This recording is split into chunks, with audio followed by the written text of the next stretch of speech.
The narrative opens in London, where MI6 operative Hobbs Shaw heads a covert unit tasked with securing a highly dangerous experimental virus known as Snowflake. Engineered as a programmable pathogen, it has the chilling ability to selectively eliminate millions with pinpoint accuracy, though it was initially created for a noble purpose, with the potential to deliver advanced vaccines. Unaware that they are not the only ones in search of the virus, they arrive at the extraction point and take out the guards protecting the virus with non-lethal weapons. The mission goes wrong when a shadowy techno-terrorist organization called Edeon intervenes. Their top operative, Brixton Appears, storms in just after Hobbs Shaw unlocks the system and secures the asset. Once a loyal MI6 agent, Brixton was left for dead years ago, only to be resurrected and enhanced with cybernetic implants that give him superhuman strength, speed, and near invincibility. He introduces himself as the bad guy, and just then, Hobbs' colleague tells Brixton to surrender. Just when he was about to attack, Brixton could anticipate every move before it landed. Just then, Brixton wiped out Hobbs' team with brutal efficiency. Realizing she cannot let Snowflake fall into Edeon's hands, Hobbs evades attacks from Brixton and makes a desperate decision. She injects the virus into her own body, becoming the only living carrier. She escapes, but Brixton manipulates surveillance footage to frame her as a rogue agent who murdered her own team and stole the virus. As the sun rises over two different hemispheres, the screen splits reveal the synchronized yet polar opposite lives of Luke Hobbs and Deckard Shaw. Luke Hobbs on the left side rolls out of a simple bed and immediately drops to the floor. However, Deckard does not do that. On the right side, the atmosphere is the cool, gray morning of London. Deckard Shaw stirs in a minimalist, high-tech bedroom. He doesn't bother with push-ups. His lethality is already baked in. They dress for the office, though their uniforms couldn't be more different. Hobbs climbs into a massive, custom armored truck, a vehicle built to smash through walls and withstand explosions. Shaw slides into the cockpit of a neon blue McLaren 720S, a masterpiece of British engineering designed for blistering speed and surgical handling. Both men are on a collision course, though they don't know it yet. They are each hunting a lead regarding a lethal, programmable supervirus known as the Snowflake. Hobbs tracks his lead to a gritty, underground tattoo parlor in the States. He doesn't ask questions so much as he demands answers, using his sheer physical presence to intimidate a room full of bikers and thugs who have connections to the virus's transport. At the exact same moment in London, Shaw arrives at a high-end underground club. While the music thumps, he moves through a crowd of well-dressed criminals. He doesn't break a sweat, using a champagne bottle and his lightning-fast combat style to dismantle a group of thugs who hold a piece of the puzzle regarding the stolen pathogen. Determined to complete their mission, they fight every thug one by one in the room to find the truth about the virus. They land punch by punch until the last man standing remains. While Hobbs has his target hoisted a foot off the ground in a tattoo chair ready to give him a tattoo, Shaw has his man tied up. He throws the man out the window, leaving him dangling high above the ground while relentlessly interrogating him for answers. Gripping him tightly as he hangs outside the building, he repeatedly demands to know everything about the virus and the people behind it, but the captive stubbornly refuses to cooperate. No matter how intense the questioning becomes, the man remains silent, refusing to reveal even the smallest piece of information. Meanwhile, Hobbs turns his attention to another suspect and orders the tattoo artist to hand over the tattoo machine. Using the buzzing device as a cruel method of intimidation, he attempts to force his victim into talking through fear and pain. The atmosphere grows increasingly tense as Hobbs presses harder for answers, convinced that the suspect knows more than he is admitting. However, despite the aggressive tactics, the threats, and the violence, neither interrogation produces any useful information about the virus or its origins. In the bustling city of Los Angeles, Luke sits in a restaurant with his daughter, Sam Hobbs. As they talk, he reviews her school report and proudly gives her a fist bump after seeing that she earned A's in all her subjects. Sam then brings up a social studies project about her family tree. She explains that she wanted to include a photo of Luke with another family member, which leads her to ask about Jonah. Luke tells her that Jonah is his brother. Curious, Sam asks why he never talks about his hometown, Samoa. Luke gently explains that life can sometimes force people to leave things behind and move forward. Reassuring her, he tells Sam that he is her family and her people now. Deckard Shaw sits behind a thick glass partition during a prison visit with his mother, Magdalene Queenie Shaw. For once, the usually unshakable operative appears subdued, carrying himself with a rare sense of heaviness. Queenie, sharp-tongued and effortlessly charismatic, commands the conversation with the same authority she has always held over her family. Even from prison, she treats the visit almost casually, as though she were hosting tea rather than serving time. She shows little interest in Deckard's missions or accomplishments. Instead, her concern lies with the broken state of the Shaw family.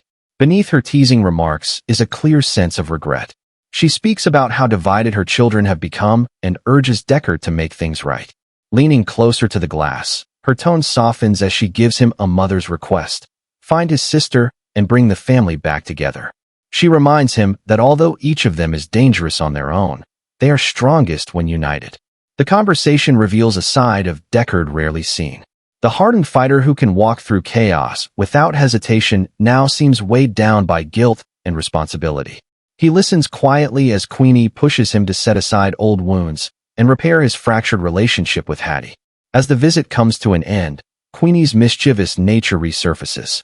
While the guards escort her away, she subtly hints that prison may not hold her for long, implying she already has plans of her own for an early release. Deckard watches her leave, clearly affected by her words. When he walks out of the prison, he carries 2 missions on his shoulders. Officially, the CIA needs him to track down a rogue agent to prevent a global disaster. Personally, his mother has tasked him with finding his sister and restoring their family. Deep down, Deckard realizes those 2 objectives are about to collide in ways far more dangerous than he expected. While enjoying breakfast with his daughter, Samantha, Luke Hobbs is interrupted by a man who jokingly calls him Lucas Rebecca Hobbs. Luke introduces him as Victor Locke, an old friend and CIA agent. Victor quickly playfully corrects him, insisting they are actually best friends. To prove his point, he flashes a matching best friend heart necklace and even points out a similar tattoo that Luke has, leaving Hobbs both surprised and amused by his antics.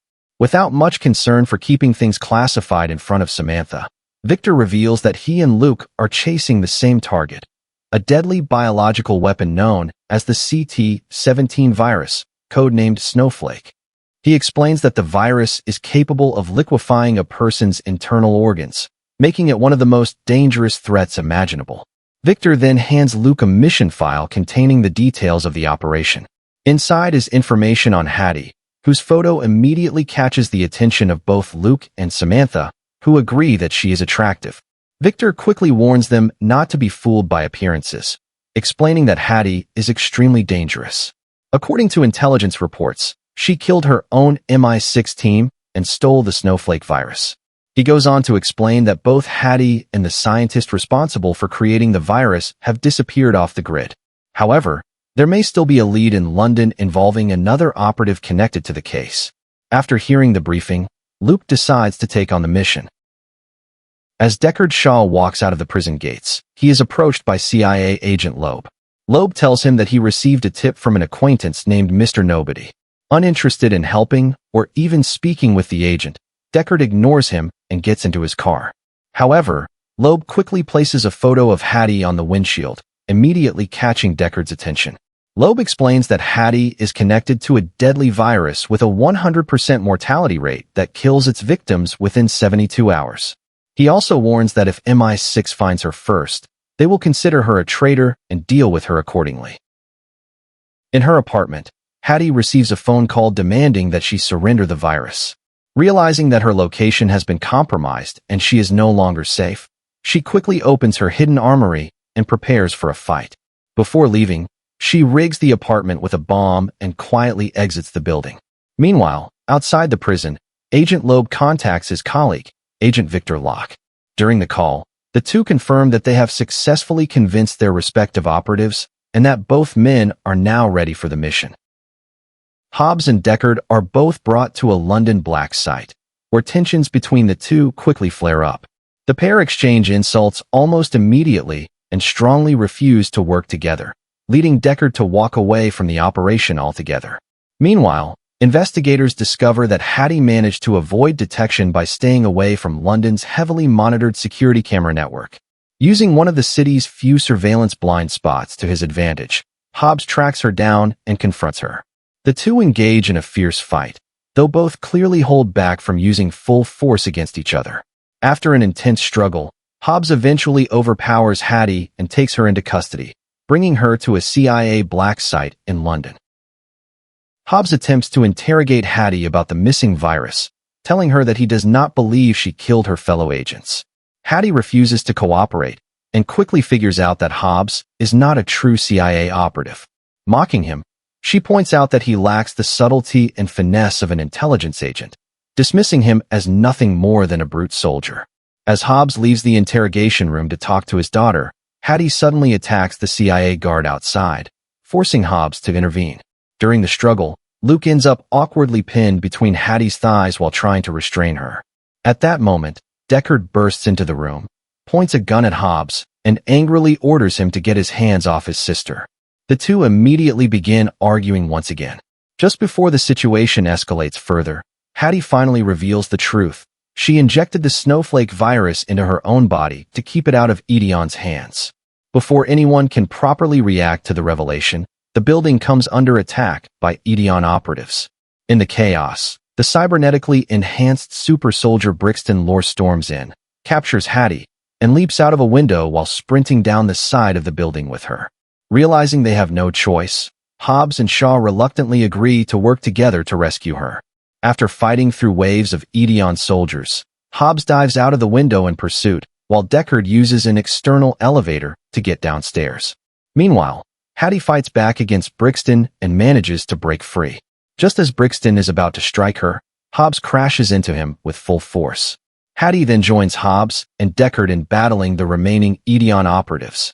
Despite their teamwork, however, the trio still struggles to defeat the enhanced super soldier. During the confrontation, Brixton and Deckard are both shocked to see each other again, hinting at a troubled past between them. With their ammunition exhausted, the tension shifted from gunfire to words. Brixton coldly reminded Deckard that years earlier, Deckard had shot him 3 times, twice in the chest and once in the head. He mocked Deckard for refusing to join Edion, insisting that someone with his skills could have become the perfect weapon and the future of humanity itself. Without warning, Deckard swung at him, but Brixton's enhanced reflexes allowed him to predict every strike before it landed. He dodged each punch effortlessly, moving with surgical precision as he prepared to overpower Deckard completely. Before Brixton could deliver the finishing blow, Luke grabbed a tactical vest from a fallen Edion soldier, yanked the pin from a grenade, and tossed the vest beneath a nearby car. The explosion erupted instantly, launching the vehicle into Brixton and buying the others a few precious seconds. Seeing their chance to escape, Luke and Hattie sprinted toward Deckard's McLaren 720S, jumping inside as Brixton's forces closed in behind them. After Hattie and Luke jumped into Deckard's McLaren 720S, Deckard slammed the accelerator and tore through the city streets while Brixton and several Edion operatives chased them close behind. As the chase pushed deeper into the city, Brixton proved why Edion considered him their most dangerous operative. Riding his high-tech motorcycle, he maneuvered through traffic with impossible precision, weaving between cars at full speed while tracking Deckard's McLaren 720S. When traffic boxed him in, Brixton activated the bike's advanced capabilities and dropped low, sliding underneath moving trucks with barely inches to spare before emerging ahead of pursuing vehicles.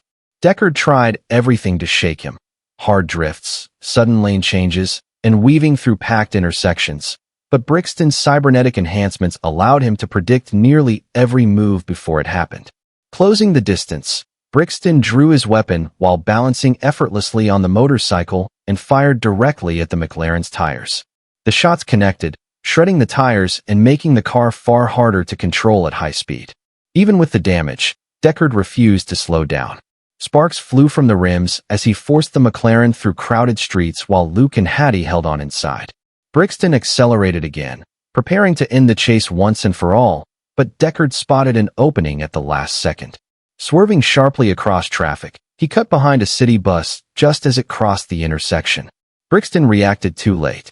His motorcycle slammed violently into the side of the bus, the impact sending him crashing across the road. The collision finally broke his pursuit long enough for Deckard, Luke, and Hattie to disappear into the city and escape temporarily from Edion's forces. Despite successfully evading Brixton and his men, the McLaren eventually suffered heavy damage, forcing them to abandon it and disappear into the city on foot. Soon after, international news broadcasts began reporting that Luke Hobbs and Deckard Shaw were wanted terrorists connected to the theft of a deadly bioweapon. With Edion manipulating events from the shadows, the trio suddenly found themselves hunted by authorities as well as Brixton's forces. Determined to stay ahead, Hobbs and Shaw tracked down the scientist responsible for creating the snowflake virus. After following several leads, they finally located him at a crowded newsstand, nervously trying to keep a low profile. The moment he realized who they were, he attempted to flee, but Hobbs quickly apprehended him while Deckard kept watch for Edion operatives nearby. Under pressure, the scientist revealed the truth. The only machine capable of safely extracting the virus from Hattie was located inside a heavily secured Edion laboratory in Ukraine. He explained that the facility contained advanced technology designed specifically for handling programmable viruses like Snowflake, making it their only chance to save Hattie before the infection became fatal. With time running out and Edion closing in, the group began preparing for the dangerous mission ahead. Using false identities and underground channels, they arranged transport to Moscow, where they planned to meet one of Deckard's former allies, Margarita. There, they hoped to gather weapons, equipment, and the intelligence needed to infiltrate the secret Edion laboratory in Ukraine. She warned them that Brixton would almost certainly already know they were coming. As part of the plan, Margarita arranged a risky deception. She would appear to hand Hattie over to Edion, so Brixton would transport her directly to the extraction machine inside the facility. While Brixton focused on securing the virus, Hobbs and Shaw would infiltrate the compound separately and create enough chaos for Hattie to escape with the extraction device. The mission began with Hattie being delivered into Edion custody while Hobbs and Shaw launched an aerial assault on the facility. Explosions ripped through the compound as the two fought their way through heavily armed soldiers, but Brixton eventually captured them both.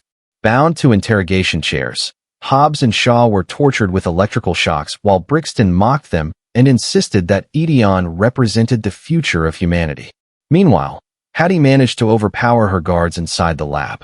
She freed the scientist Andrico and stole the extraction machine needed to remove the snowflake virus from her body. Armed with the device, she fought her way back through the facility and rescued Hobbs and Shaw before the entire laboratory descended into chaos.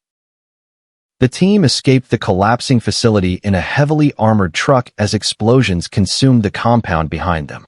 Although they successfully secured the extraction device, Andrico was killed during the escape and the machine itself was badly damaged, leaving them with one final option: disappear completely and regroup somewhere Edion could not easily track them.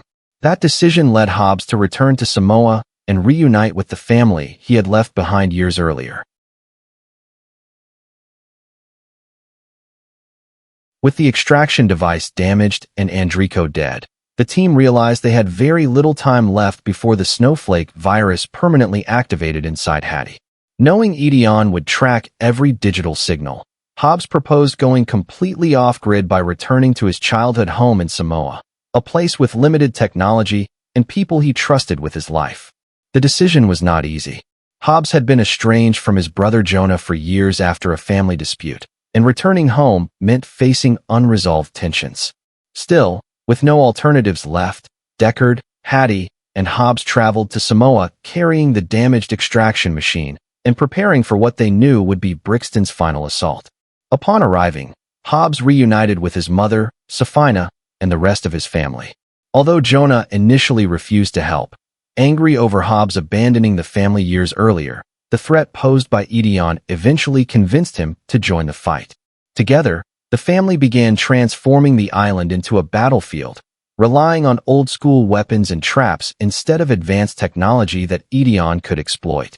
They reinforced vehicles with armor plating, built massive improvised weapons, rigged roads with explosives, and prepared chains and hooks capable of stopping armored trucks. Hobbs explained that Brixton depended heavily on surveillance, drones, and predictive technology, so their best chance was to fight him in an environment where technology offered little advantage. Not long after, Brixton and a full Edeon strike force arrived on the island by helicopter and armored convoy. The final battle erupted immediately. Hobbs' family ambushed the soldiers with handmade weapons, crushing traps, and guerrilla tactics, while Deckard and Hattie worked to repair the extraction machine before time ran out. In the middle of the chaos, Hobbs and Deckard confronted Brixton together. At first, Brixton easily countered them, reading every attack before it happened. But the two finally stopped competing with each other and began fighting as a coordinated team. By alternating attacks unpredictably and overwhelming Brixton from multiple angles, they disrupted his ability to anticipate their moves. The fight became brutal and personal. Hobbs slammed Brixton through walls and vehicles, while Deckard struck with rapid precision. Eventually, the combined assault weakened Brixton enough for Hobbs and Deckard to overpower him completely. As Brixton lay defeated, Edeon's mysterious director contacted him remotely. Refusing to allow Brixton to be captured alive, the organization remotely shut down his cybernetic systems, killing him instantly before he could reveal the identity of the true leader behind Edeon. With Brixton gone, the extraction machine was finally repaired and used to remove the snowflake virus from Hattie successfully. The battle ended with Hobbs reconciling with his family and Deckard earning their respect after fighting beside them. For the first time, Hobbs and Shaw acknowledged each other not just as rivals, but as partners who had survived impossible odds together. And that's how Hobbs, Shaw, and Hattie managed to survive Edeon's relentless pursuit, defeat Brixton, and stop the deadly snowflake virus before it could wipe out millions. From high-speed chases and explosive battles to the final showdown in Samoa, Hobbs and Shaw delivered non-stop action from start to finish. If you enjoyed this recap, make sure to like, subscribe, and turn on notifications so you don't miss more movie breakdowns, action recaps, and story explanations coming next. Thanks for watching, and we'll see you in the next one.